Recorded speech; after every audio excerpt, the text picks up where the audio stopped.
My mother eight 66 एक poem है जहाँ पर हमारी पोएट कमला दास डिस्क्राइब कर रही है अपना प्यार और अटैचमेंट अपनी बूढ़ी माँ की तरफ। अब होता क्या है कि कमला दास कुछ वक्त गुजारने आई थी अपनी माँ के घर, लेकिन अब उनका कोचिन लौटने का समय हो गया। अब कोचिन पहुंचने के लिए उन्हें एयरपोर्ट पहुंचना है, तो वो अपनी माँ के घर से सुबह सुबह निकलती है एयरपोर्ट जाने के लिए। ये बात थी पिछले फ्राइडे की सुबह की। अब उनकी माँ उनके साथ आती है। अब जैसे ही गाड़ी चलना शुरू करती है, कुछ देर में पोएट की माँ वो सो जाती है। अब जब वो सो जाती है, उनका मुंह खुला होता है एंड पोएट जब उनकी तरफ देखती है, उसको एक फियरफुल रियलाइजेशन होती है।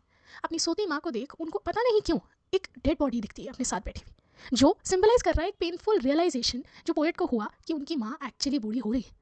पोएट अपनी लाइफ बनाने में इतनी बिजी हो गई कि उसने ये रियलाइज नहीं करा कि उनकी माँ का बुढ़ापा भी तो साथ साथ आ ही रहा है ना। इस वक्त पोएट बहुत बुरा फील करती है, क्योंकि जिस उम्र में माँ को सबसे ज़्यादा प्यार, अफेक्शन और केयर की ज़रूरत है, पोएट उससे दूर है। वो उनको कुछ भी प्रोवाइड नहीं कर सकती, क्योंकि वो अपनी खुद की ज़िंदगी बनाने में इतनी व्यस्त हो गई कि वो अपनी माँ की तरफ देखना ही भूल गई। अब अपनी माँ के मरने का ख्याल कोई क्यों रखेगा अपने मन में? तो इसीलिए पोएट अपने आप को डिस्ट्रैक्ट करती है खिड़की के बाहर देख। अब खिड़की के बाहर चलती गाड़ी से उन्हें पेड़ दिखते हैं, मानो वो पेड़ उनके पीछे पीछे भाग रहे हैं।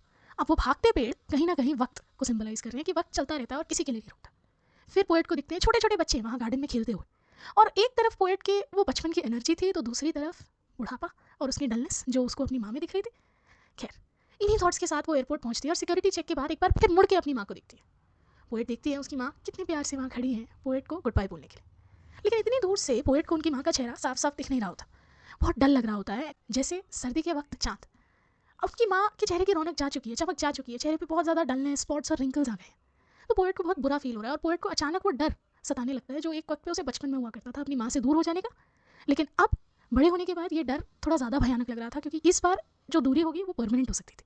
अब ये थॉट पोएट को अंदर से खाए जा रहा था, लेकिन उसने उस इमोशन को, उस फीलिंग को अपने चेहरे पे आने नहीं दिया, क्योंकि वो जानती थी अगर उसने ये होने दिया तो उसकी माँ भी उदास हो जाएगी, उसको उदास देख।